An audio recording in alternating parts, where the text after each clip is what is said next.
ఎక్కువ సమయం మన వాక్యం వినాలి, మనం బలపడాలి కనుక దేవుని సందులో దైవజనులు మరి గఫూర్ షేక్ గారు స్టేజ్ మీదకి వస్తుండగా దేవుని వాక్యాన్ని అందించడానికి అందరం చప్పట్లు కొట్టి ప్రేమతో ఆహ్వానిద్దాం. రెవరెండ్ గఫూర్ షేక్ గారు దైవజనులు.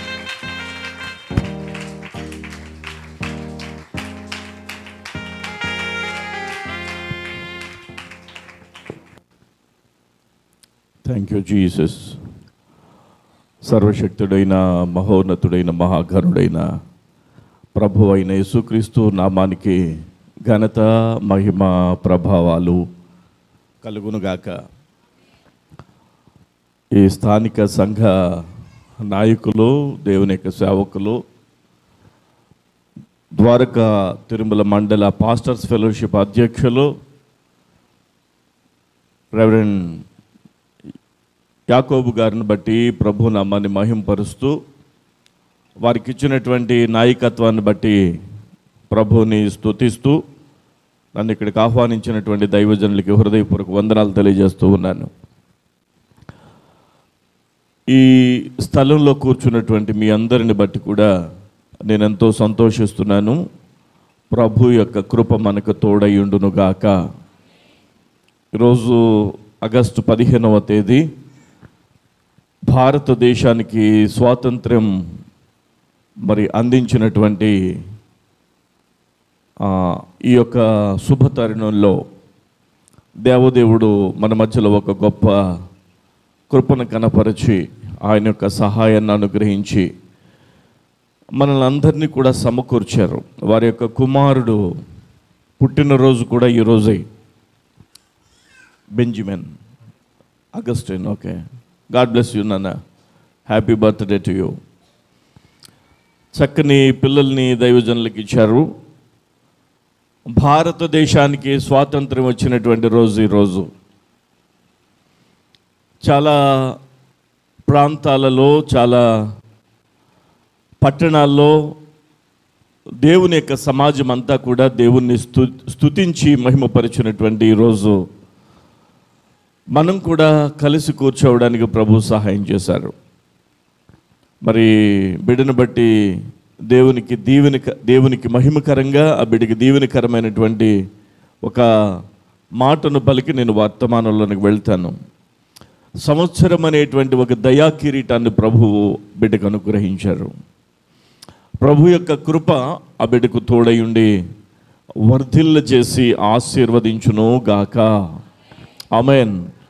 ఈ నూతన సంవత్సరంలో మరి ఆ కుమారుణ్ణి దేవుడు ఆశీర్వదించి జయ పదములో దేవుడు నడిపించి దేవుడే మహిమ పొందును గాక.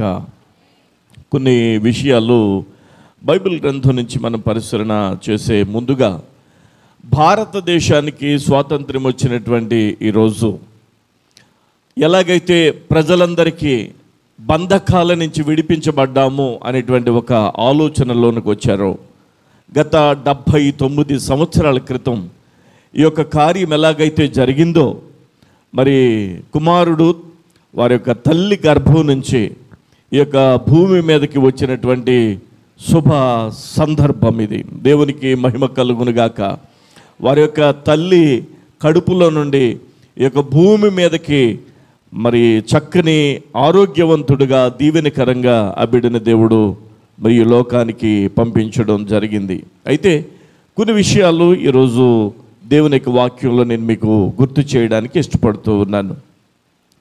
యోహాను రాసినటువంటి పత్రిక, 3వ పత్రిక, యోహాను రాసినటువంటి 3వ పత్రిక, ఇక్కడ 2వ వచనం చదువుదాం. యోహాను రాసినటువంటి 3వ పత్రిక చిట్ట చివరి పేజీల్లో ఉంటుంది. 2వ పత్రిక 2వ వచనం, ప్రియుడా, నీ ఆత్మ వర్ధిల్లుచున్న ప్రకారము నీవు అన్ని విషయములలోనూ వర్ధిల్లుచు సౌఖ్యముగా ఉండవలెనని ప్రార్థించుచున్నాను. ఈ మాట ఒక్కసారి పరిశీలన చేద్దాం. ప్రియుడా, నీ ఆత్మ వర్ధిల్లుచున్న ప్రకారము నీవు అన్ని విషయములలోనూ వర్ధిల్లుచు సౌఖ్యముగా ఉండవలెనని ప్రార్థించుచున్నాను.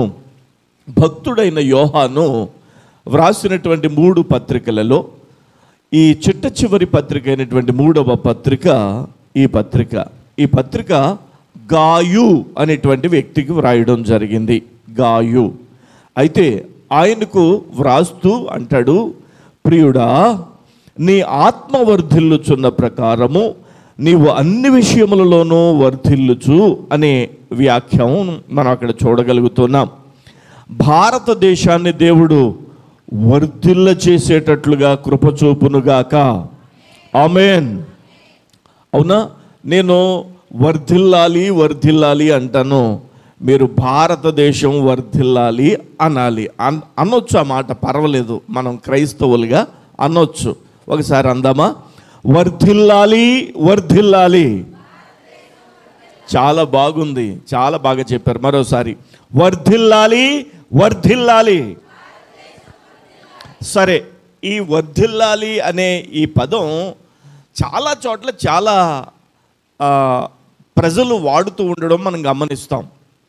అయితే ఇక్కడ వర్ధిల్లాలి అనేటువంటి ఒక పద ప్రయోగం భక్తుడైన యోహాను కూడా చేయడం జరిగింది.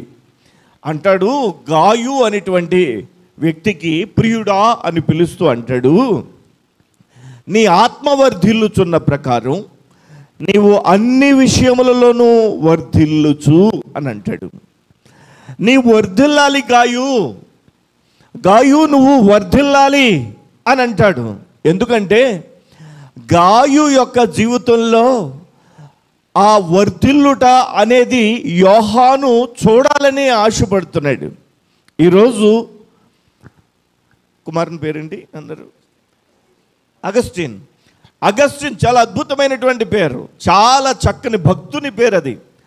అగస్టిన్ వర్ధిల్లచు ఉండడం తల్లిదండ్రులుగా, సంఘముగా, సేవకునిగా మనందరం కోరుకుంటున్నాం.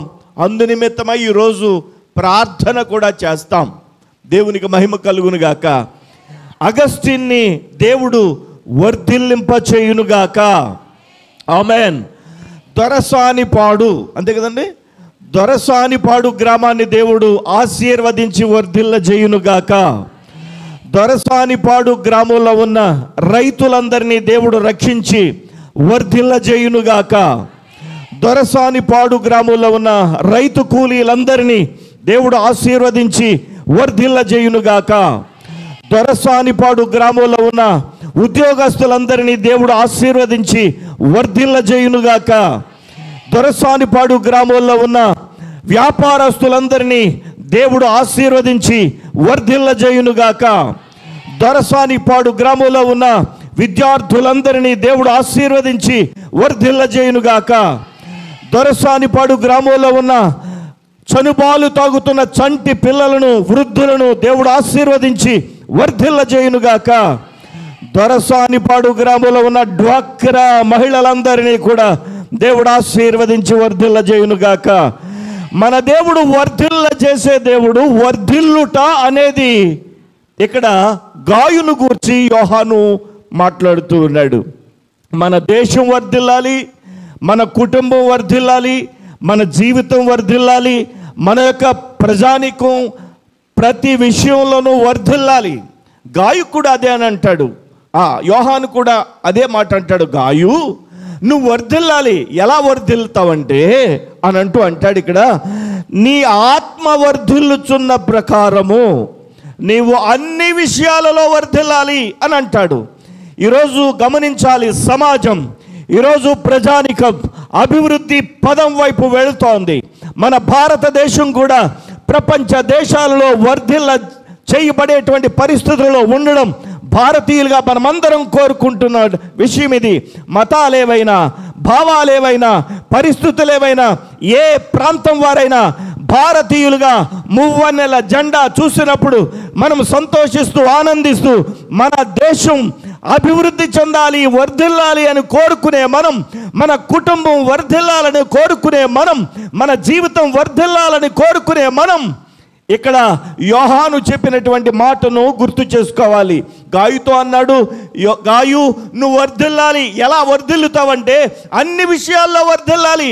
ఆర్థికంగా కావచ్చు, మానసికంగా కావచ్చు, ఆ యొక్క ఆరోగ్యపరంగా కావచ్చు, సంఘ జీవితంలో కావచ్చు, అన్ని విషయాలలో నువ్వు వర్ధిల్లాలి, వర్ధిల్లి తీరాలి. ఎలా వర్ధిల్లుతావంటే నీ ఆత్మ వర్ధిల్లుచున్న ప్రకారంగా వర్ధిల్లాలి. ఇక్కడ ఒక క్లాజ్ పెట్టాడు, ఇక్కడ ఒక లింక్ పెట్టాడు. మనము వర్ధిల్లుచూ ఉండడానికి మన ఆత్మ వర్ధిల్లాలి అని చెప్పి యోహాను చెప్తాడు. చిన్నపిల్లలు పుట్టిన తరువాత, పుట్టిన వెంటనే తల్లి చనుబాలు ఇస్తోంది. చనుబాలు 1 సంవత్సరం, 2 సంవత్సరాలు, బాగా గారం చేస్తే 3 సంవత్సరాలు పిల్లలకి తల్లి పాలిస్తూ ఉంటుంది. ఆ తరువాత వారికి పోత పాలు పోసి పెంచుతారు. మెల్లగా చిన్న ఆహారం కూడా అలవాటు చేస్తారు. వాళ్ళకి పెద్ద అయిన తర్వాత కూడా అదే కాస్తంత ఆ యొక్క రైస్లో ఉప్పు వేసి నెయ్యి వేసి ఇలా పిండి పెడితే బాగుంటుందండి. పెద్దవాళ్ళు అయిన తర్వాత వాళ్ళకి బలమైన ఆహారం ఇవ్వాలి. అప్పుడే ఈ శరీరం ఆ యొక్క పెద్ద ఆకారంగా ఆకృతి చెందుద్ది. పెద్ద అయిన తర్వాత అడుగుతాడు, జాయింట్ తింటానంటాడు. పెద్ద అయిన తర్వాత అంటాడు చికెన్ కావాలంటాడు.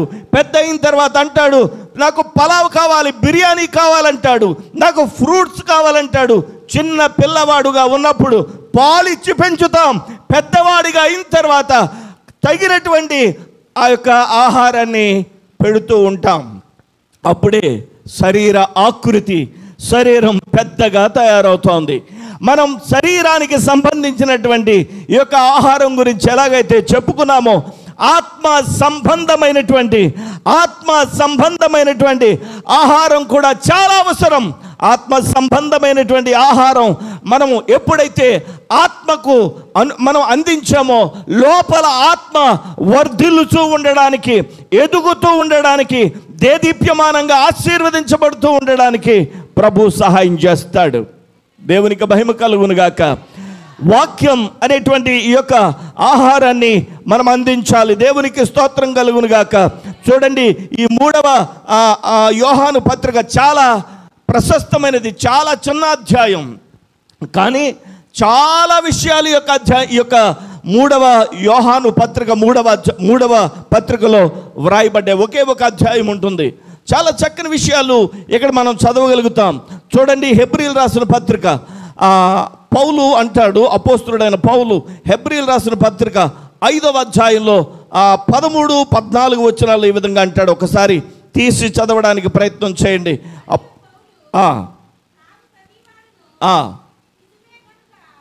ఏంటండి? ఏం త్రాగు ప్రతివాడు? పాలు త్రాగు ప్రతి వాడు శిశువే కనుక నీతి వాక్యం విషయంలో అనుభవం లేనివాడై ఉన్నాడు. వయసు వచ్చిన వారు అభ్యాసము చేత మేలు కీడులను వివేచించుటకు సాధకము చేయబడిన జ్ఞానేంద్రియములు కలిగి ఉన్నారు కనుక బలమైన ఆహారము వారికే తగును. దేవునికి మహిమ కలుగునుగాక.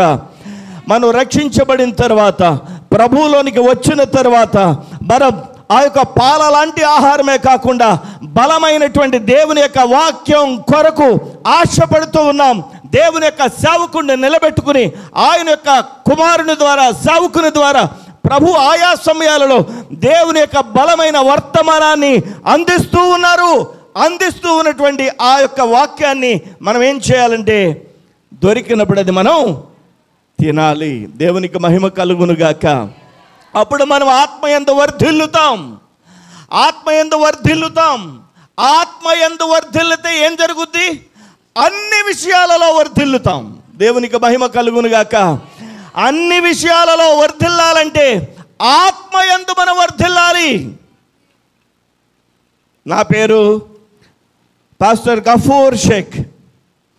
నాకు ప్రభు అయిన యేసుక్రీస్తు రక్షకుడని, విమోచకుడని నమ్మని కుటుంబం నా కుటుంబం. ఆయనను అంగీకరించని కుటుంబం నా కుటుంబం. నాకు మా ఇంట్లో ఎప్పుడు ఈ బైబిల్ గ్రంథం ఇంతకు ముందు లేదు. ఈ బైబిల్ గ్రంథాన్ని నా యొక్క స్నేహితుని యొక్క తల్లి బహుకరిస్తే కాదనక వద్దనక, ఆమె వద్దంటే ఎక్కడ బాధపడుతుందోనని ఇంటికి తీసుకెళ్ళి లోపల పెట్టాను. మా ఇంటిలో వారు ఆ బైబిల్ను చూసి ఏంటి తెచ్చావు అని అన్నారు. నేను మామూలుగానే మౌనంగా ఉండి ఆ బైబిల్ను లోపల పెట్టాను. అప్రయత్నంగానే ఈ బైబిల్ గ్రంథాన్ని ఒకసారి తెరిచి చూడడం ప్రారంభించాను. ఎందుకంటే పుస్తకాలు చదవడం నాకు చాలా ఇంట్రెస్ట్.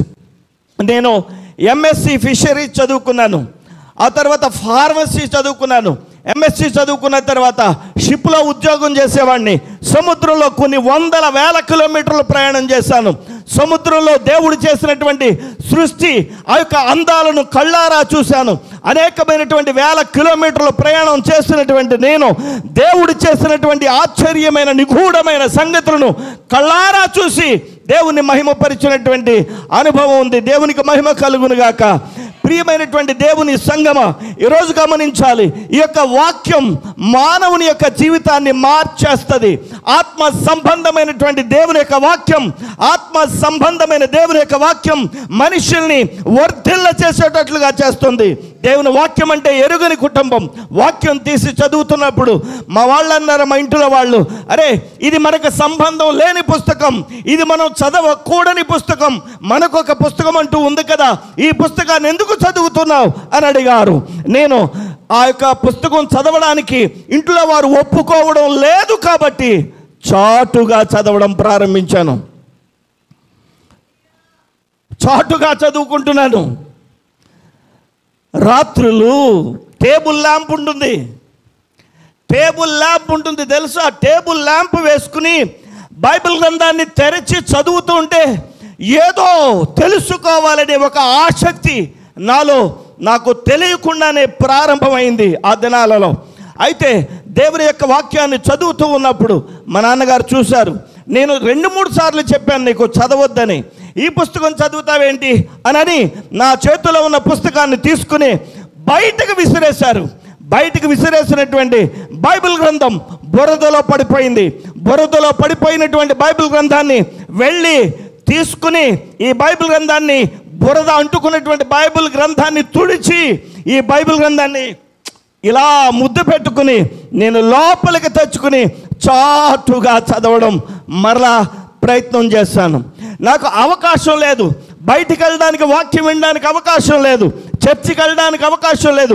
దేవుని యొక్క వాక్యం మనల్ని ఆశీర్వాదకరమైనటువంటి అద్భుతమైన ఆత్మ వర్ధిల్లేటట్లుగా చేస్తూ ఉంటుంది అనడానికి వాస్తవమైనటువంటి విషయం ఇక్కడ నేను మీకు గుర్తు చేస్తున్నాను. హల్లెలూయా, హల్లెలూయా. నేను చాటుగా దేవుని యొక్క వాక్యం చదువుకున్నానేమో కానీ ఇప్పుడు బాహాటంగా ఎప్పటికీ 16 దేశాల్లో దేవుని యొక్క వాక్యం చెప్పడానికి, 16 దేశాల్లో దేవుని యొక్క సువార్త చెప్పడానికి, 16 దేశాల్లో దేవునికి సాక్షిగా నిలబడడానికి దేవుడు ఊరేగిస్తున్నాడు. హల్లెలూయా. ఆయన ఆశ్చర్యమైన కార్యాలు చేయడానికి సమర్థుడు. He is able to do anything and everything for us. ఆయన మన కోసం కార్యాలు చేయగలిగినటువంటి దేవుడు. ఈ రాత్రి దేవుని యొక్క సన్నిధానంలో మీ మధ్యలో దేవుని యొక్క సేవకునిగా నిలబడి మాట్లాడుతూ ఉన్నాను. ఆయన అంచెలంచెలుగా కృప చూపి ఆశీర్వదిస్తూ వచ్చారు. ఆయన ఆశీర్వదిస్తూ వచ్చారు. మా నాన్నగారు అన్నారు, అరే నువ్వు మతంలోకి దిగిపోయావు, మతంలోకి వెళ్ళిపోయావు, నాకు సంబంధించినటువంటిది ఏది నీకివ్వను.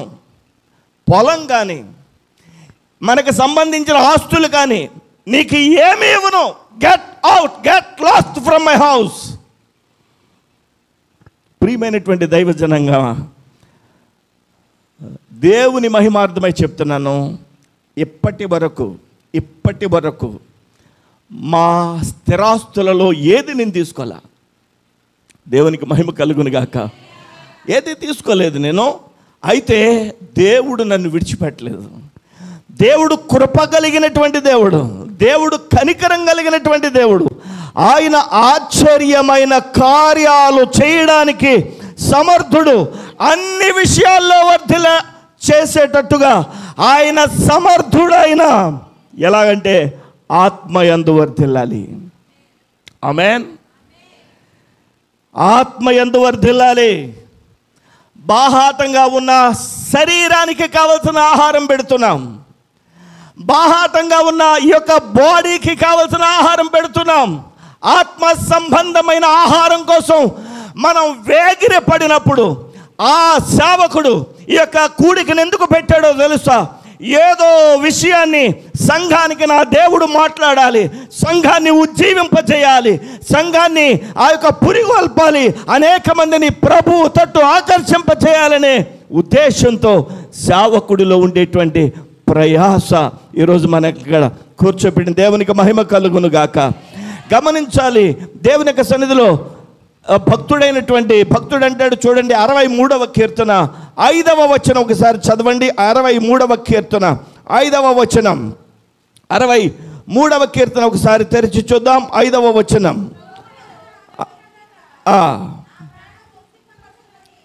హల్లెలూయా, హల్లెలూయా. దేవుని వాక్యంలో ఏమని వ్రాయబడింది? క్రొవ్వు మెదడు దొరుకునట్లుగా దొరుకుచున్నది. దేవునికి ఘనత మహిమ ప్రభావములు కలుగునుగాక, దేవునికి స్తుతి కలుగునుగాక. క్రొవ్వు మెదడు నాకు దొరికినట్లుగా నా ప్రాణం తృప్తి పడుతుందంటాడు. అంటే ఇక్కడ తాను స్వీకరిస్తున్నటువంటి కోరుకున్నటువంటి ఆహారం పీక్ లెవెల్కి వెళ్ళిపోయింది ఇక్కడ. ఆమేన్. కాపరి ఏం చేస్తాడో తెలుసా? ఒక సమయంలో దేవుని యొక్క వాక్యాన్ని అందించడానికి ఏదో వచ్చేసి నిలబడ్డు, నీ సేవకుడైనా నేనైనా దేవుని యొక్క సంఘం ముందు నిలబడడానికి ముందుగా మోకరిస్తాడు, అడుగుతాడు, సంఘానికి ఏం చెప్పాలి ప్రభా, నీ వాక్యం ద్వారా నాకు నేర్పించు, నేను తీసుకెళ్ళి సంఘానికి పెడతాను అని అడిగి వచ్చి దేవుని వాక్యాన్ని అందిస్తాడు. ప్రశస్తమైన దేవుని యొక్క మాటలు మనం ఏం చేయాలంటే ఆసక్తిగా మనం వినాలి. ఆత్మయందు వర్ధిల్లేటట్లుగా ప్రభు మనకి సహాయం చేస్తాడు. ఆ భక్తుడు అంటాడు, క్రొవ్వు మెదడు దొరికినట్లుగా నేను ఫీల్ అవుతున్నాను అని అంటాడు. ఎందుకో తెలుసా? నీ మీద ఆశ చేత నిన్ను చూడవలన నా శరీరం కృషించిపోయింది అని అంటూ ఇంకా చాలా మాటలు మాట్లాడతాడు అక్కడ. నా మంచం మీద నిన్ను జ్ఞాపకం చేసుకుని రాత్రి జాములు యందు నిన్ను ధ్యానించినప్పుడు క్రొవ్వు మెదడు దొరికినట్లుగా. నువ్వు చేసిన కార్యాలు, ఆశ్చర్యమైన కార్యాలు, ఎలాంటి అద్భుతమైన కార్యాలు చేసావో తెలుసా తండ్రి? నాకు అవన్నీ గుర్తు చేసుకుంటే ఎంత బాగుంటుందో.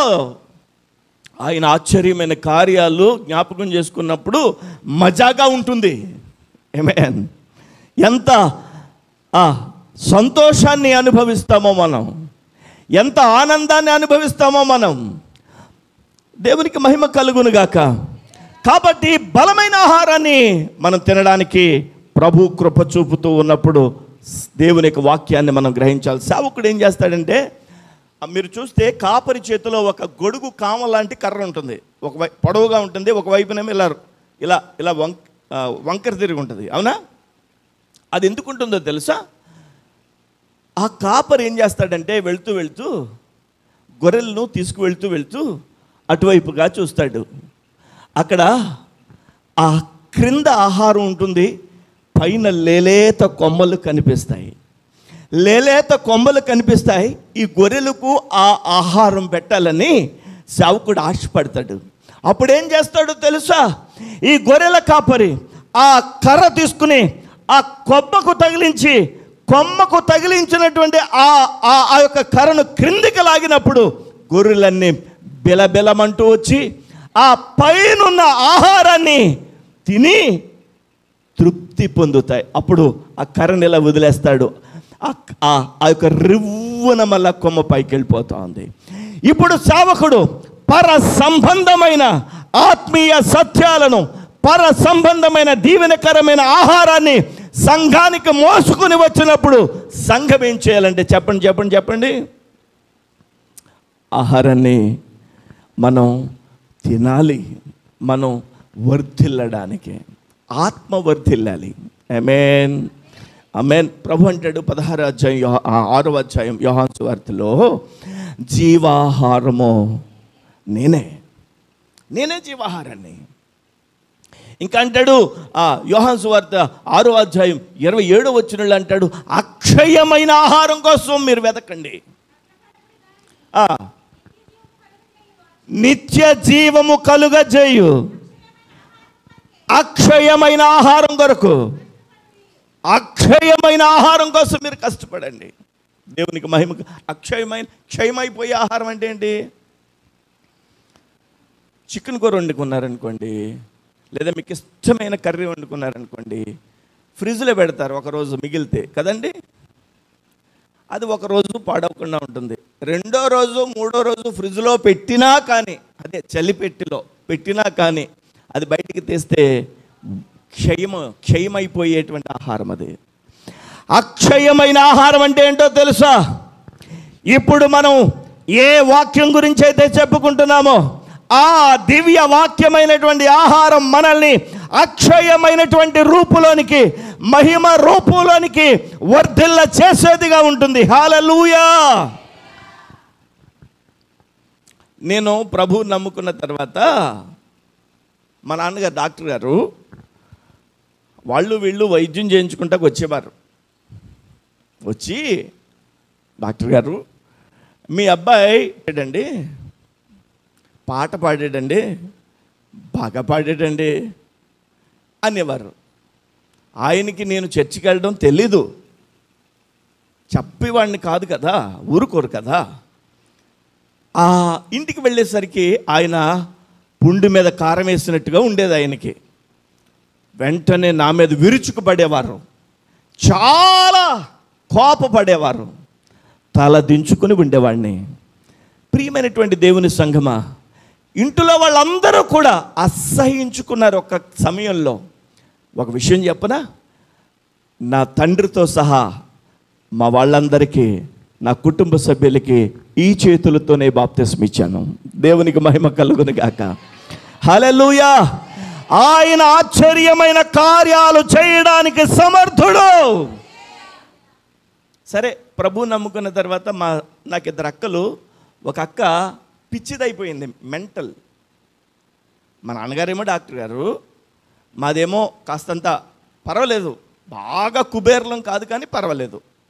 మా అక్క పిచ్చిదైపోయింది యవ్వన వయసులో.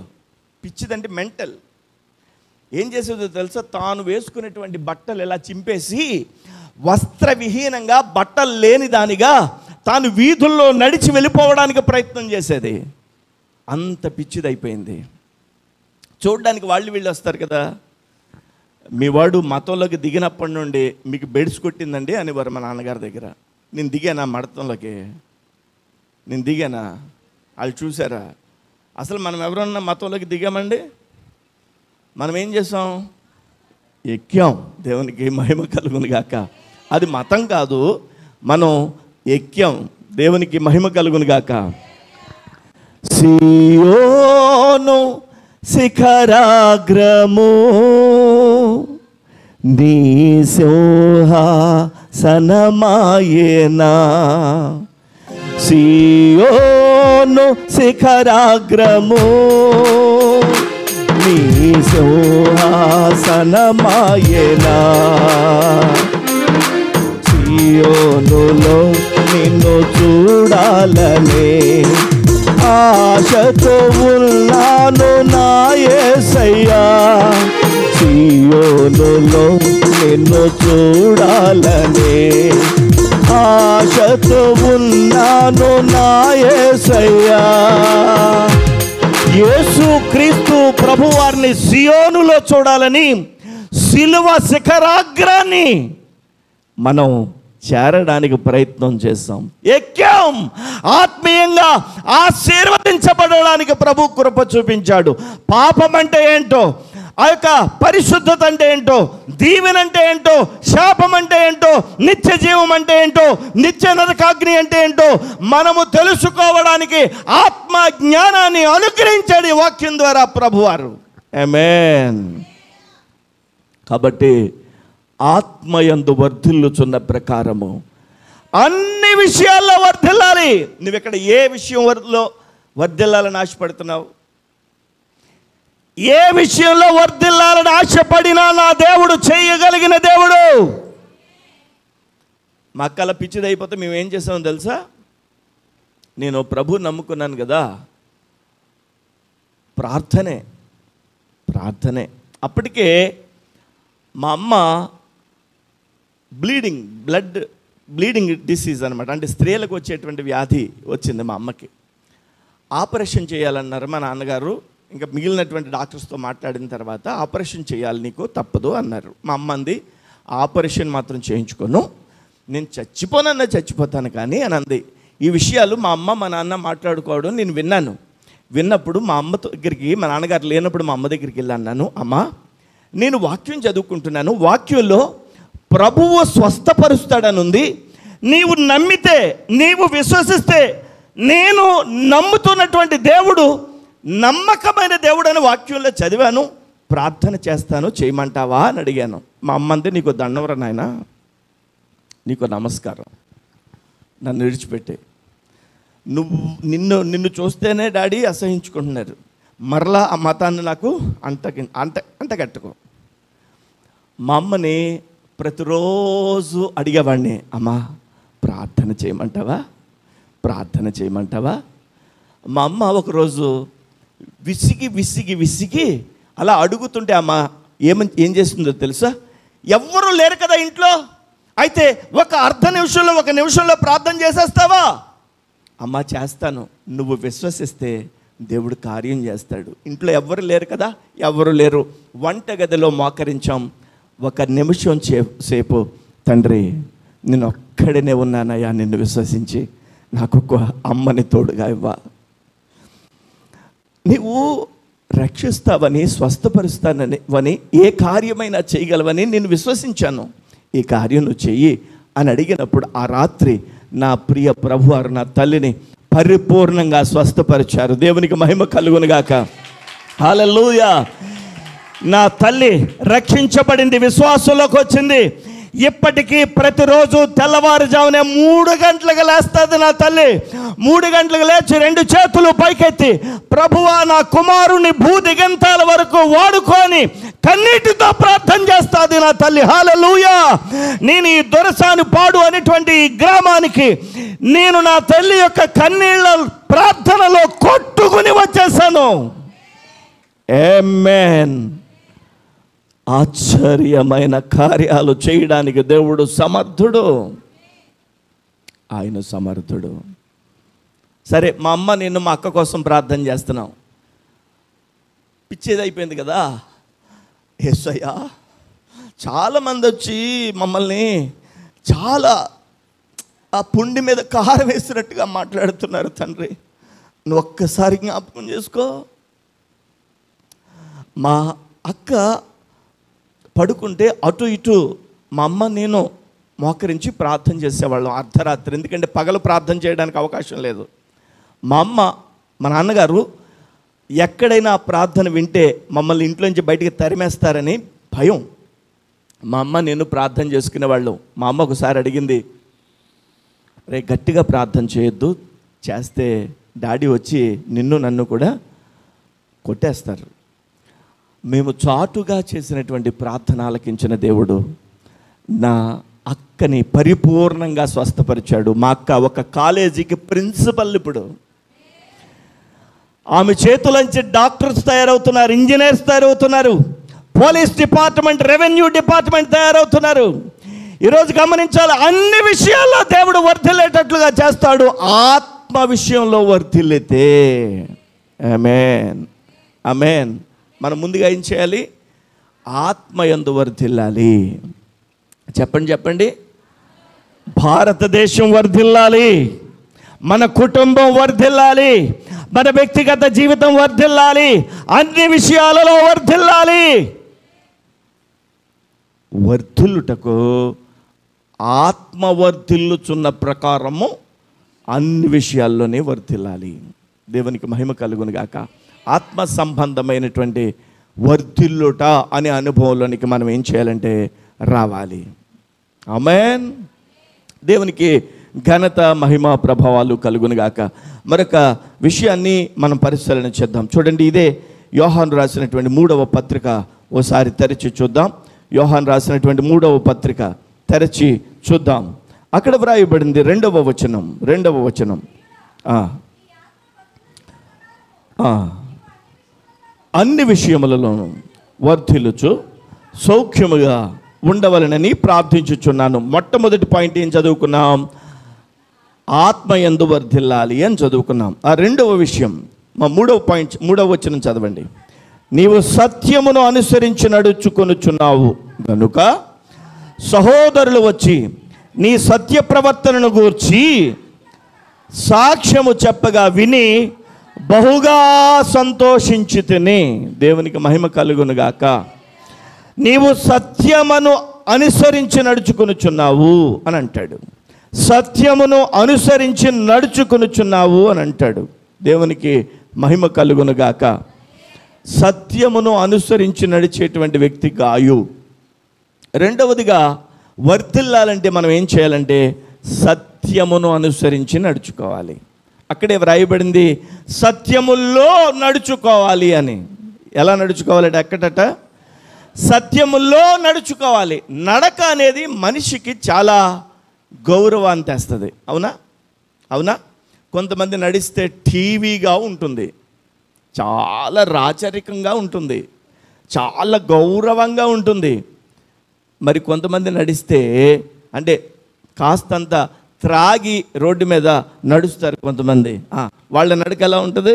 కంట్రోల్ చేసుకోలేరు. మధ్యలో స్టడీ అంట నడవడానికి ప్రయత్నం చేస్తాడు కానీ నడవలేడు. ఆ వ్యక్తి నడవలేడు. ఇప్పుడు ఎక్కడ నిలబడో తెలుసా? సత్యముల్లో చెప్పండి నడవాలి. దేవునికి స్తోత్రం కలుగునుగాక. సత్యములో నడవడం అంటే ఏంటి? సత్యంలో నడవడం అంటే మనం బాగా అర్థం చేసుకోవడానికి సత్యం అంటే ఏంటో మనకు అర్థం కావాలి.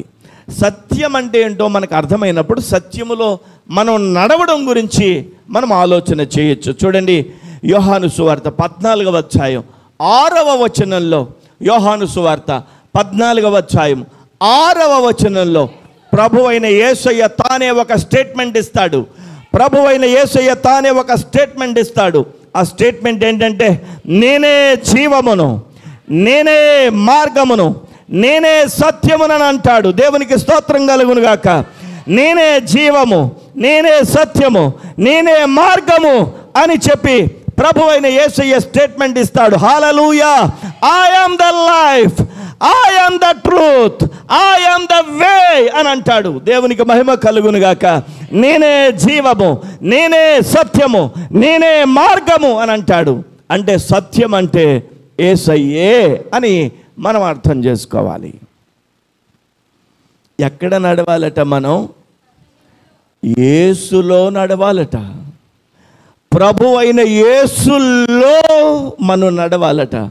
మన నడక, మన ప్రవర్తన చూడండి. అక్కడే యోహాను రాసినటువంటి పత్రికల 3వ పత్రికలో 3వ వచనం మరలా చదవండి. నీవు సత్యమును అనుసరించి నడుచుకుంటున్నావు గనుక సహోదరులు వచ్చి నీ సత్య ప్రవర్తన, చూడండి ఆ పదం చదవండి, నీ సత్య ప్రవర్తన. దేవునికి స్తోత్రం కలుగునుగాక. మన సత్య ప్రవర్తనను గూర్చి దేవదేవుడు సన్నిధిలో సాక్ష్యం వినపడిందట యోహానికి. దేవునికి ఘనత, మహిమ, ప్రభావాలు కలుగునుగాక. ఈరోజు గమనించాలి, సత్యములో మనం నడవాలి. సత్యములో నడవడం అంటే ప్రభువైన యేసులో మనం నడవాలి. హల్లెలూయా.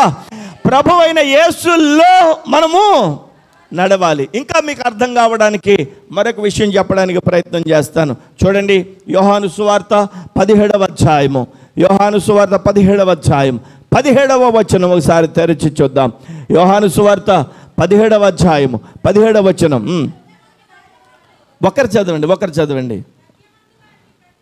సత్యమందు వారిని ప్రతిష్ఠ చేయము, నీ వాక్యమే సత్యం. ఈ మాట నాతో చెప్పండి అందరూ.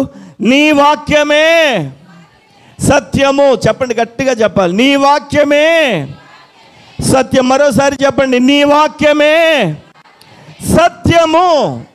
ఇప్పుడు చెప్పండి, సత్యం అంటే ఏంటన్నమాట? ప్రభువైన యేసయ్య. సత్యం అంటే ఏంటన్నమాట? దేవుని యొక్క వాక్యమే. అంటే వాక్యముల్లో మనము నడుచుకోవాలి. దేవునికి స్తోత్రం కలుగునుగా. హల్లెలూయా. ఎక్కడ నడుచుకోవాలి మనం?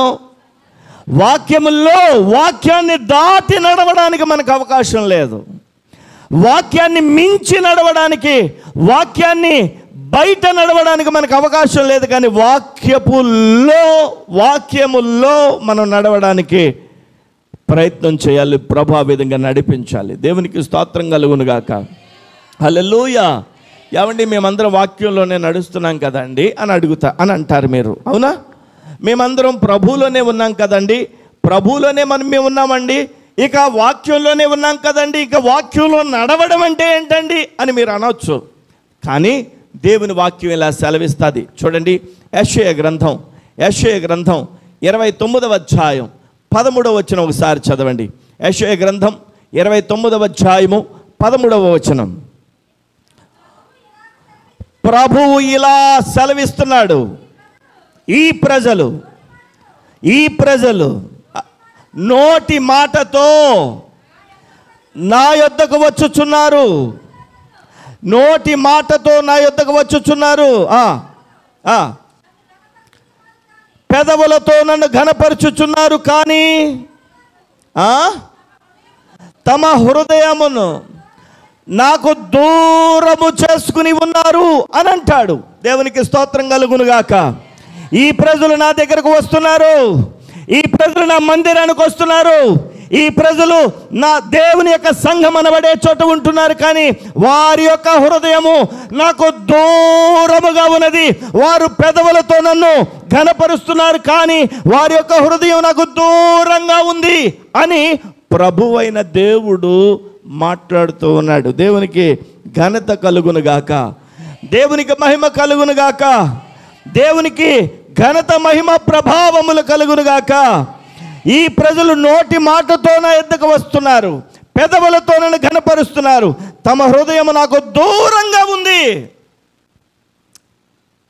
ఇప్పుడు చెప్పండి, ఈ ప్రజలు అంటే ఎవరిని గురించి అయితే వ్రాయబడిందో ఈ ప్రజలు వాక్యములో ఉన్నారా, వాక్యములో లేరా? చెప్పండి. లేరు కదా. ప్రభువే చెప్తున్నాడు, వాళ్ళు రావడానికి నా మందిరానికి వస్తున్నారు, వాళ్ళు రావడానికి నా సంఘములోనే కూర్చుంటున్నారు, వారు రావడానికి నా దగ్గరికే వస్తున్నారు, కానీ వారు శరీరం నా దగ్గరకు వస్తుంది, కానీ వారి మనస్సు, వారి హృదయం నాకు దూరంగా ఉంది అని అంటాడు.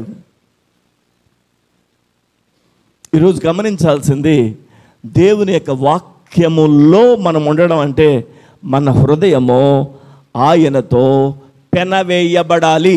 ఆమేన్. హల్లెలూయా. దేవునికి మహిమ కలుగునుగాక, దేవునికి ఘనత ప్రభావములు కలుగునుగాక.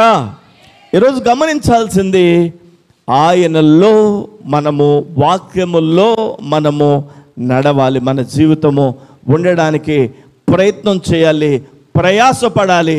ఆ విధంగా ప్రభువుని మనం వెంబడించాలి. ఒక విషయం చెప్పనా మీకు? ఇజ్రాయేలీయులు ఐగుప్తు బానిసత్వంలో మగ్గిపోతున్నప్పుడు వారు మొర్ర పెట్టారు. ఆ మొర్రను వినటువంటి దేవుడు మోషే అనే ఒక నాయకుడిని ఎన్నుకుని మోషేని పిలుస్తాడు.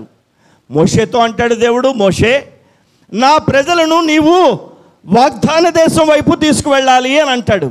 మోషే నాయకత్వంలో వాగ్దాన దేశం వైపు తీసుకెళ్తా ఉంటాడు. మార్గ మధ్యంలో అక్కడ ప్రారంభంలోనే సీనాయి కొండ మీదకి మోషేని పిలుస్తాడు దేవుడు. సీనాయి కొండ మీదకి పిలిచిన తర్వాత సీనాయి కొండ మీద ప్రభువారు దేవుడు ఆ యొక్క మోషేతో మాట్లాడతాడు, అనేకమైన విషయాలు చెప్తాడు. అక్కడ వ్రాయబడింది, దేవునితో మోషే దగ్గరగా ఉంటే ఇజ్రాయేలీయుల ప్రజలు దేవునికి దూరంగా ఉన్నారట. వాక్యం చదువుతారు, అది చూడండి. నిర్గమాకాండము 20వ అధ్యాయము 20వ అధ్యాయము 18వ వచనం చదవండి. నిర్గమాకాండము 20వ అధ్యాయము 18వ వచనం చదవండి. ప్రజలందరూ ఆ బూర ధ్వనియు చూచి భయపడి తొలగి దూరముగా నిలిచి. చూసారా దేవుని ప్రజలని ప్రపంచమంతా పిలుస్తుంది వాళ్ళని. వాళ్ళు అంటున్నారు మేము దేవుని ప్రజలమంటున్నారు, కానీ అదే ప్రజలు దేవునికి దూరంగా నిలబడ్డారు. మోషే మాత్రం సీనాయి కొండ మీద దేవునితో ముఖాముఖిగా మాట్లాడుతున్నాడు. హల్లెలూయా. ఇప్పుడు ఆ ప్రజలు పిలవబడ్డానికి దేవుని ప్రజలే, క్రైస్తవ సంఘముగా క్రైస్తవ సమాజముగా పిలువబడుతున్నప్పటికీ క్రైస్తవ యొక్క హృదయము దేవునికి సమీపంగా లేకపోతే దేవుడు అంటాడు వీరు నా ప్రజలు. ఇప్పుడు చెప్పండి, వాక్యములో మనం ఉండడానికి ప్రభువా నా హృదయము నీతో దగ్గరగా ఉండడానికి, పెనవేయబడడానికి సహాయం చేయండి తండ్రి. ఆమేన్. హల్లెలూయా. ఇంకా మరొక మాట నేను చదివిస్తాను. 21వ వచనం కూడా చదవండి. 20వ అధ్యాయం 21వ వచనం. ప్రజలు దూరముగా నిలిచిరి. వాక్యంలో ఉందా? దేవుని ప్రజలు దూరంగా నిలబడిపోయారు. మోషే మాత్రం దగ్గరగా, దేవునికి దగ్గరగా ఉన్నాడు. గమనించాలి. ఇలా చూడండి అందరూ. మనము మన దేవునికి సమీపంగా ఉండాలి. ఆమేన్. వాక్యంలో ఉండడం అంటే మనం మన దేవునికి సమీపంగా ఉండాలి. అందుకనే ప్రభు అంటాడు నా యొద్దకు రండి అని పిలుస్తాడు. యోవేలు గ్రంథం 2వ అధ్యాయం 12వ వచనంలో అంటాడు. యోవేలు గ్రంథం 2వ అధ్యాయం 12వ వచనంలో ఇప్పుడైనను, తీసారా? యోవేలు గ్రంథం 2వ అధ్యాయం 12వ వచనం. ఇప్పుడైనను ఉపవాసముండి కన్నీరు విడుచుచు దుఃఖించుచు మనఃపూర్వకంగా నా యొద్దకు తిరిగి రండి. ఇప్పుడైనా, ఇప్పటి వరకు అయిపోయిందేదో అయిపోయింది, ఇప్పుడైనా నా యొద్దకు తిరిగి రండి. ఏ విషయాల్లో మనం దేవునికి దూరంగా ఉంటున్నాం? ఏ విషయాల్లో దేవునికి మనం దూరంగా ఉంటున్నాం? ప్రభు సన్నిధిలో ఈరోజు అవి సరి చేసుకొని ఆయనకు దగ్గరగా ఉందాం.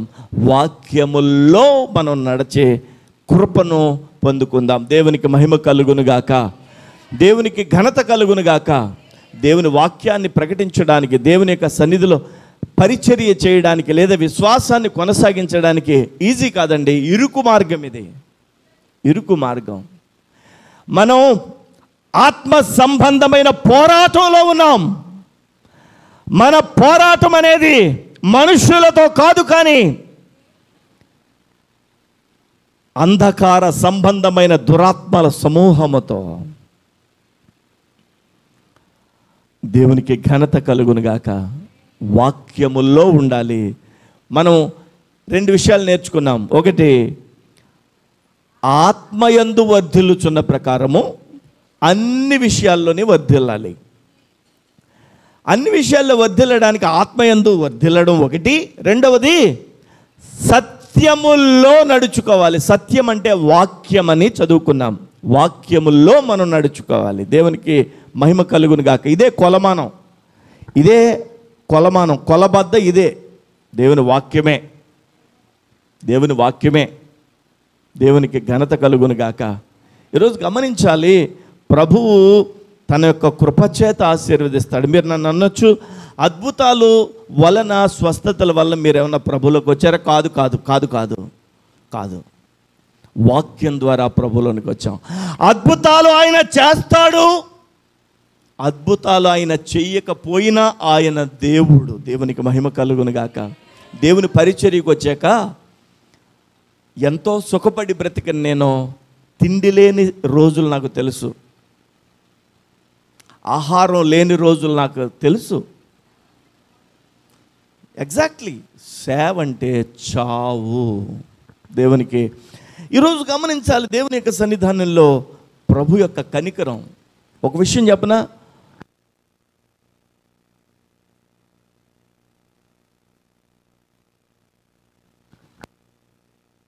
దేవునికి ఘనత కలుగును గాక. లేచిపోవడానికే మధ్యాకాశానికి ప్రభువును తెలుసుకున్నది. ఆమేన్. ఈరోజు మన జీవితంలో ప్రభు యొక్క సన్నిధిలో విశ్వాసంతో సాగుతున్నప్పుడు, పోరాటాల మధ్య సాగుతున్నప్పుడు, ప్రభువులో ఆత్మ సంబంధమైన బలమైన ఆహారంతో నింపబడిన మనం ఆయన యొక్క కృపను పొంది అన్ని విషయాలలోనూ వర్ధిల్లాలి. ఆమేన్. బెంజమిన్ కదండి, అగస్టిన్ని దేవుడు అన్ని విషయాల్లోనే వర్ధిల్ల చేయునుగాక. ఆమేన్. ఈ యొక్క గ్రామాన్ని అన్ని విషయాలలో దేవుడు వర్ధిల్ల చేయునుగాక. ఈ గ్రామ పరిపాలకులను, ఈ గ్రామ అధికారులను దేవుడు అన్ని విషయాలలో వర్ధిల్ల చేయునుగాక. ఈ గ్రామ రైతాంగాన్ని దేవుడు అన్ని విషయాలలో వర్ధిల్ల చేయునుగాక. ఈ గ్రామంలో ఉన్న విద్యార్థులను దేవుడు అన్ని విషయాలలో వర్ధిల్ల చేయునుగాక. ఆమేన్.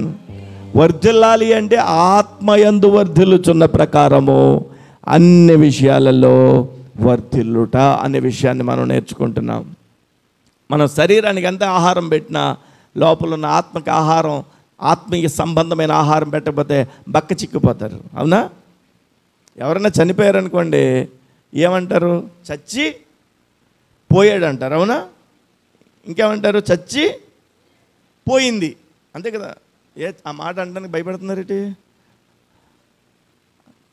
చెప్పండి. చచ్చి పోయాడు, చచ్చి. మరి ఇక్కడ ఉన్నవాడు ఒకడు ఉన్నాడు కదా, చచ్చి పోయాడంటే పోయినోడు ఎవడు, ఉన్నవాడు ఎవడు? చచ్చి పోయిందంటే పోయింది ఎవరు, ఉన్నది ఎవరు? చచ్చిపోయాడు అని అందరూ చెప్తున్నాం కదా, అంటే దాని అర్థం ఏంటంటే పోయినోడే అసలైనోడు. ఆ పోయినోడ్నే ఆత్మ అని అంటున్నాం. దేవునికి మహిమ కలుగును గాక. హల్లెలూయా. ఆ ఆత్మకు ఆహారం పెట్టకపోతే బక్క చిక్కిపోయి నిత్య జీవార్థమైన నిగూఢమైన సంఘటనలు తెలుసుకోలేదు. ఈరోజు గమనించాలి, దేవుని యొక్క సన్నిధానంలో మనము వర్ధిల్లాలని దేవుని యొక్క కృప ఆశిస్తూ ఉంది. అంచెలంచెలుగా దేవుడు నన్ను ఆశీర్వదించాడు. నా వెనకాల సేవ చేసేవాళ్ళు మా తరంలో, మా వంశంలో ఎవరో లేరు. కానీ ఒక విషయం తెలుసా, నేను భారతదేశంలో ఏ రాష్ట్రం వెళ్ళినా నన్ను పేరు పెట్టి పిలిచే అంత స్నేహితులు ఉన్నారు నాకు. దేవునికి మహిమ కలుగును గాక. ఒక 20 రోజుల క్రితం మిజోరాం అనే రాష్ట్రంలో వాక్యం చెప్పడానికి వెళ్ళాను. దేవునికి స్తోత్రం కలుగును గాక. దేవుని యొక్క కృప, ఆశీర్వాదం వర్ధిల్ల చేస్తుంది, అంచెలంచెలుగా వర్ధిల్ల చేస్తుంది. ఈరోజు మీ సేవకుడు ఎవరో తెలుసా? ఆయన ఈ మండల పాస్టర్స్ ఫెలోషిప్కి అధ్యక్షుడిగా ఉన్నాడు. ఆయన వర్ధిల్ల చేశాడు. ఆయన దేవునికి మహిమ కలుగును గాక. దీవించాడు ఆయన్ని. ఆయన ఇంకనూ ఆశీర్వదించాలి, వర్ధిల్ల చేయాలి. హల్లెలూయా. ఈరోజు గమనించాలి, మన కుటుంబాలు కానీ, మనం కానీ, మన దేశం కానీ, మన ప్రజలు కానీ వర్ధిల్లడానికి, అన్ని విషయంలోనూ వర్ధిల్లడానికి ఆత్మయందు వర్ధిల్లాలి మనం ముందు. ఈ చిట్కా తెలిస్తే చాలు. ఆమేన్. మరొక విషయం నేను మీకు చదివించి ముగింపులోనికి వెళ్తాను. దేవునికి స్తోత్రం కలుగును గాక. చూడండి, యోహాన్ రాసినటువంటి 3వ పత్రిక, చూడండి 2వ వచనం చదువుకున్నాం, 3వ వచనం కూడా చదవండి. వినుట కంటే నాకు ఎక్కువైన సంతోషం లేదు. 5వ వచనం చదవండి. ప్రియుడా, వారు పరదేశులైనను సహోదరులుగా ఉన్న వారికి నీవు చేసినదల్లా విశ్వాసికి తగినట్టుగా చేయుచున్నావు. ఎలా చేస్తున్నావు నువ్వు? విశ్వాసి అంటే ఎలా ఉండాలో అలా ఉన్నావు. అది దేవునికి మహిమ కలుగును గాక. విశ్వాసి అంటే ఎలా ఉండాలో అలా ఉన్నావు. ఈరోజు గమనించాలి, మనల్ని చూసే సమాజం వీళ్ళు ప్రభు బిడ్డలు అని సమాజం చెప్పేటట్టుగా మనం ఉండడానికి ప్రభు మనల్ని కృప చూపునుగాక. విశ్వాసి అనే పదానికి మనం ఏం చేయాలంటే, అవును వీళ్ళు విశ్వాసులు తగినట్టుగా ఉండాలి. గాయు గురించి అదే వ్రాసాడు పౌలు, ఆ యొక్క యోహాను. గాయు, నువ్వు విశ్వాసికి తగినట్టుగా ఉన్నావు. నువ్వేం చేసావో తెలుసా? పరదేశులను సహోదరులుగా ఉన్నవారికి నీవు చేసిన మేలు, నీవు చేసినదెల్లా విశ్వాసికి తగినట్టుగా చేయుచున్నావు.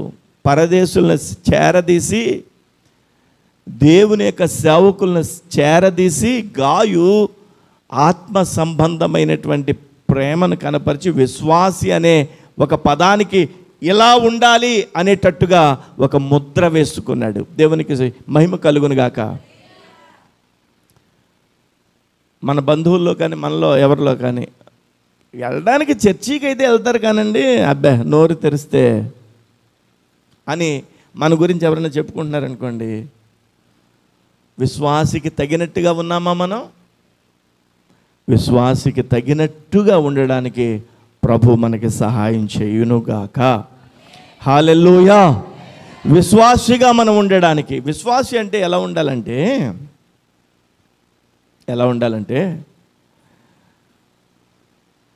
అవకాశం లేనప్పుడు ప్రభు వాగ్దానాన్ని నమ్మగలగాలి. అబ్రహాంతో దేవుడు అన్నాడు, అబ్రామ్ ఇదిగో నువ్వు బ్యాగ్లో బట్టలు సర్దుకుని అక్కడికి వెళ్ళిపో అన్నాడు.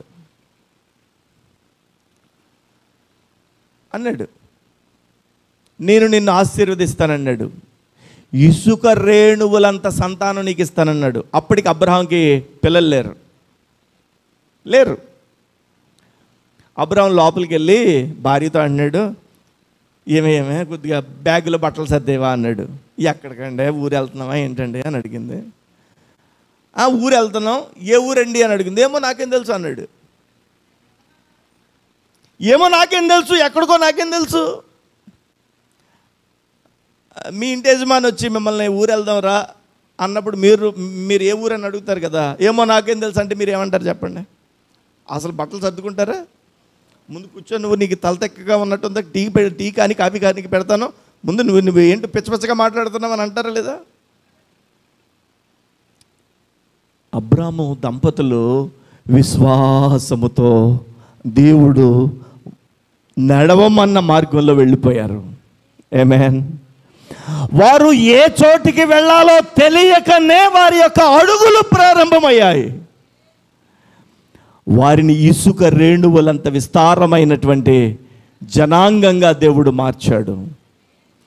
ఎంత ఆశీర్వదించాడో తెలుసు అబ్రాముని. యేసుక్రీస్తు కూడా తనకు తాను పరిచయం చేసుకోవాలి అన్నప్పుడు, అంటే వంశం గురించి చెప్పాల్సి వచ్చినప్పుడు, అబ్రహాము కుమారుడైన దావీదు కుమారుడైన యేసుక్రీస్తు వంశావళి, యేసుని తనకు తాను పరిచయం చేసుకోవాలంటే మత్తయి సువార్తలో మనం చదివితే అబ్రహాము కుమారుడైన దావీదు కుమారుడైన యేసుక్రీస్తు. చూసారా అబ్రహాముని ఎంత ఆశీర్వదించాడో. విశ్వాసం అంటే మనం ప్రభు యొక్క వాగ్దానాన్ని పరిపూర్ణంగా నమ్మగలగాలి. ఆమేన్. ప్రభు యొక్క వాగ్దానం మీద పరిపూర్ణంగా ఆనుకోవాలి.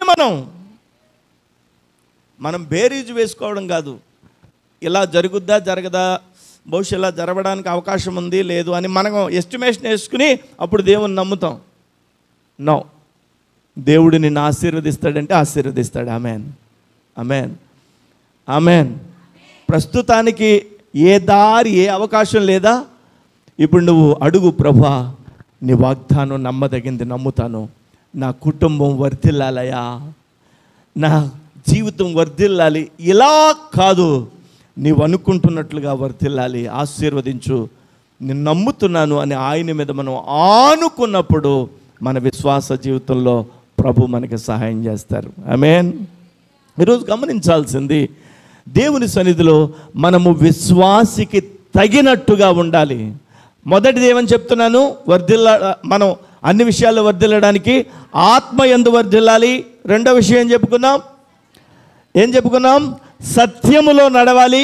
మూడవదిగా ఏం చెప్పుకున్నాం? విశ్వాసికి తగినట్లుగా, ఆ పదానికి తగినట్లుగా మనం ఉండాలి. అబ్రహామును పోలినటువంటి విశ్వాసం మనం కలిగి ఉండాలి. దేవునికి ఘనత కలుగునుగాక, దేవునికి మహిమ కలుగునుగాక.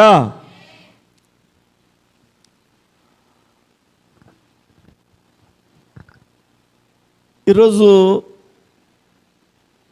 ప్రభు సన్నిధిలో మనం కొన్ని విషయాలు మన నోటితో పలకాలి. జాగ్రత్తగా వినండి.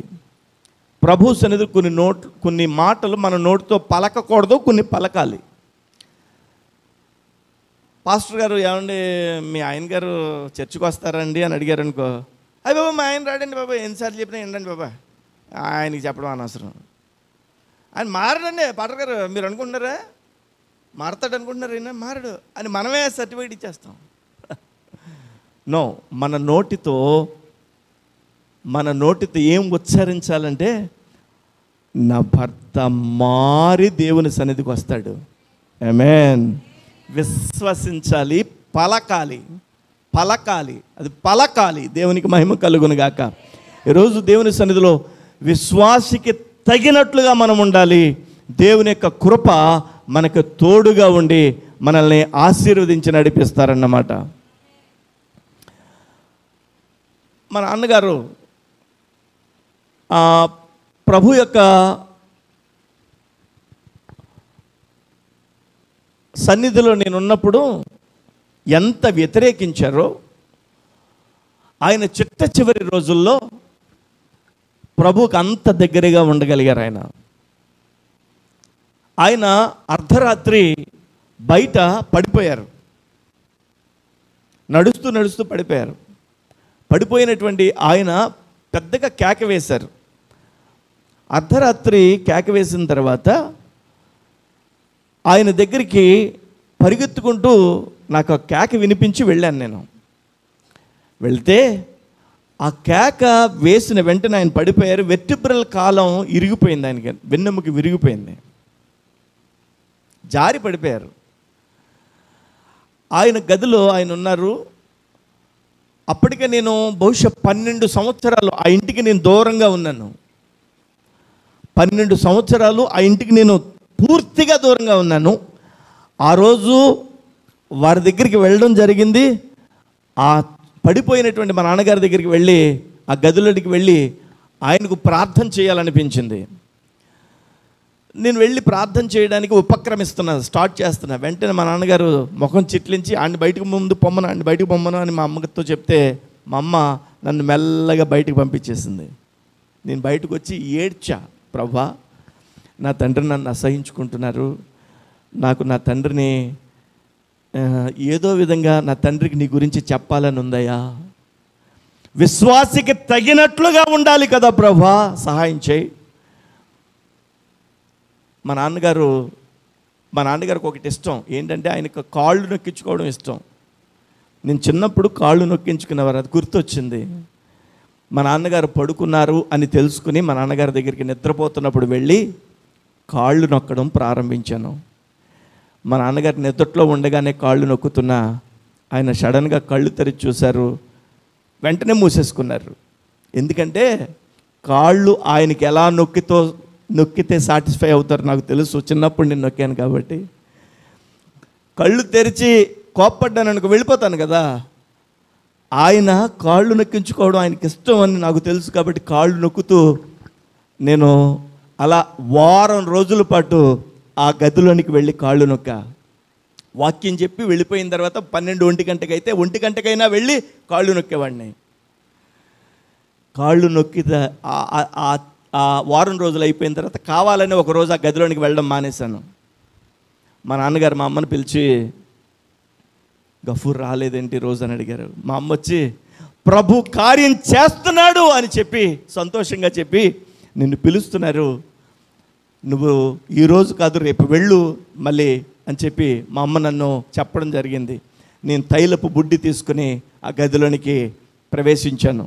నాకు తెలియకుండానే తైలాన్ని చేతిలో పెట్టుకుని కాళ్ళకు రాస్తూ కాళ్ళు నొక్కుతూ నేను మనసులో ప్రార్థన చేస్తున్నాను. నాకు తెలియకుండానే ప్రార్థన పైకి వస్తోంది. ప్రార్థనలోనే పాట పాడుతున్నాను. ఆ పాటను ప్రార్థన వింటున్నటువంటి నా తండ్రి పశ్చాత్తాపడుతున్నాడు, కళ్ళమ్మట నీళ్ళు వస్తున్నాయి. అక్కడ ఏ వాక్యం వినలేదు నా తండ్రి, విశ్వాసికి తగినట్లుగా ఉండడాన్ని బట్టి మారాడంతే. దేవునికి మహిమ కలుగునుగాక. నేను అప్పటికే సింగపూర్లో డేట్స్ ఇచ్చున్నాను. మా నాన్నగారి దగ్గరికి వెళ్ళి అన్నాను, నేను సింగపూర్ వెళ్ళాలి, నేను వెళ్ళడం లేదు, మీకు ఆరోగ్యం బాగాలేదు కదా, ఇక్కడే ఉంటానని అన్నాను. లేదు అప్పటి వరకు ప్రార్థనకి వెళ్ళొద్దు అని అన్న ఆయన, లేదు నువ్వు వెళ్ళాలి అని చెప్పి 2016లో జరిగినటువంటి విషయం ఇది, నువ్వు వెళ్ళాలి అని చెప్పి పంపించారు. నేను సింగపూర్ వెళ్ళిన తర్వాత 3వ రోజు నాకు ఫోన్ వచ్చింది, డాడీ చనిపోయారని. వెళ్ళే ముందు జరిగిన అద్భుతమైన విషయం ఏంటో తెలుసా? ప్రభు నాతో మాట్లాడారు, మీ నాన్నగారికి ఈ పశ్చాత్తాపంలో ఉండగానే బాప్తిసం ఇవ్వమని. ఆ రాత్రి మా 2 అక్కల్ని పిలిచాను, డాడీకి బాప్తిసం ఇవ్వమని ప్రభు మాట్లాడుతున్నారు. డాడీ ఒప్పుకుంటే బాప్తిసం నేను ఇస్తాను. ఆయన బాప్తిసం ఇవ్వడానికి సహకరించారు. ఆయన అనారోగ్యంతో ఉన్నా కూడా అప్పటి పరిస్థితులను బట్టి, వీలును బట్టి ఇంటి దగ్గర ఉన్న ఆ నీటిలో మేము బాప్తిసం ఇచ్చాం. బాప్తిసం ఇచ్చి నేను వెళ్ళాను. సంతోషంగా పంపించారు డాడీ నన్ను. వెళ్ళిన తర్వాత వార్త వచ్చింది. నేను వెళ్ళిన తర్వాత మరలా నేను ఫోన్ వార్త విని మరలా వెంటనే సింగపూర్ నుంచి శ్రీలంక వచ్చి, శ్రీలంక నుంచి ఇండియా రావడం జరిగింది. ప్రియమైనటువంటి దేవుని సంగమా, దేవుడు గొప్ప కార్యాలు చేస్తాడు. ఆయన కనికరం కలిగినటువంటి దేవుడు. మొట్టమొదటిగా ఏమని చెప్పాను? అన్ని విషయాలలో వర్ధిల్లాలంటే ఆత్మయందు వర్ధిల్లాలి. అన్ని విషయాల్లో వర్ధిల్లాలంటే వాక్యములో మనం నిలబడాలి. దేవునికి ఘనత కలుగునుగాక. అన్ని విషయాల్లో వర్ధిల్లాలంటే విశ్వాసికి తగినట్లుగా మనం ఉండాలి. ఇంకా అనేకమైన విషయాలు చెప్పొచ్చు, కానీ నేను ముగించడానికి ఇష్టపడుతున్నాను. 10 కావస్తోంది. ఈరోజు గమనించాల్సింది, ప్రభు యొక్క కనికరము, కృప మన ఎడల విస్తారంగా ఉంది. ప్రభువా, నేను వర్ధిల్లాలి, నేను ఆశీర్వదించబడాలి, నేను దీవించబడాలి అని అడుగుతున్నాను. నేను దీవించబడ్డానికి నువ్వు సహాయం చేయి తండ్రి. ఇదిగో ప్రభు, ఈ రాత్రికాల సమయంలో ప్రభు నన్ను వర్ధిల్ల చేయి, నా బిడ్డలను వర్ధిల్ల చేయి. వర్ధిల్లడానికి ఆత్మయందు వర్ధిల్లాలని చెప్పావు. నేను వర్ధిల్లడానికి ప్రభు నీ వాక్యములో వర్ధిల్లాలని చెప్పావు. నేను వర్ధిల్లడానికి విశ్వాసములో వర్ధిల్లాలని చెప్పావు. ఆ విధంగా వర్ధిల్లడానికి సహాయం చేయి ప్రభా అని అడుగుదాం. దేవుడు కృప చూపించి ఆయన యొక్క కనికరము చేత నింపి దేవుడు మహిమ పొందునుగాక. ఆ యొక్క కృప కలిగినటువంటి దేవుడు స్థానిక సంఘాన్ని, స్థానిక సేవకుడిని దేవుడు ఘనపరిచి వాడుకొనుగాక. మీ సేవకుడు ఈ యొక్క ద్వారకా తిరుమల మండలానికి పాస్టర్స్ ఫెలోషిప్గా అధ్యక్షునిగా విలువైనటువంటి బాధ్యతలు మోస్తూ ఆయన గొప్ప సేవలో సాగిపోతున్నారు. భవిష్యత్ కాలంలో దేవుడు ఆయనను మరింత వర్ధిల్ల చేయునుగాక. అంచెలంచెలుగా దేవుడు దీవించునుగాక. అంచెలంచెలుగా దేవుడు ఈ కుటుంబాన్ని, ఈ పరిచర్యను ఆశీర్వదించునుగాక. హల్లెలూయా. నేను నా యొక్క కుటుంబం ఆ విధంగా దేవుని యొక్క సేవలో సాగిపోవడానికి ప్రార్థన చేయండి. దేవుడు దీవించునుగాక. నేను ఆయా స్థలాలలో చేసినటువంటి ప్రసంగాలు మీరు వినాలి అని అంటే వేల కొలది ప్రసంగాలు జీటీవీ గాస్పెల్ అనేటువంటి యూట్యూబ్ ఛానల్లో మీకు లభ్యమవుతాయి. మీకు అవకాశం ఉన్నప్పుడు చూడండి. దేవుడు మిమ్మల్ని దీవించి ఆశీర్వదించును గాక. ఆమెన్. ఆమెన్. చిన్న ప్రార్థన చేస్తాను. సర్వశక్తిమంతుడా, ఈ రాత్రికాల సమయంలో అన్ని విషయాల్లోని వర్ధిల్లాలంటే ఏం చేయాలో మీరు మాట్లాడారు.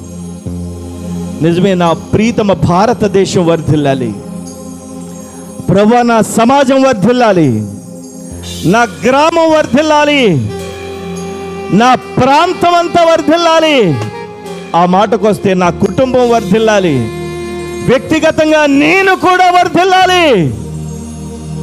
అన్ని విషయాలలో వర్ధిల్లాలి అని అంటే ఆత్మయందు వర్ధిల్లాలని మీరు మాట్లాడారు. ఈ సమాజం, ఈ లోకం ఆత్మ ఒకటి ఉన్నదని, ఆత్మకు సంబంధించినటువంటి ఆత్మీయ ఆహారం తినాలని ప్రభువా ఈరోజు మాట్లాడారు. వాక్యమే ఆహారం అని మీరు మాట్లాడారు స్వామి. రెండవదిగా వర్ధిల్లడానికి వాక్యములో నడవాలని చెప్పావు స్వామి. నిజమే, మేము వాక్యములో నడవడానికి సహాయం చేయండి. నా ప్రజలు వారి పెదవులతో ఘనపరుస్తున్నారు, వారి హృదయం నాకు దూరంగా ఉందని మాట్లాడారు.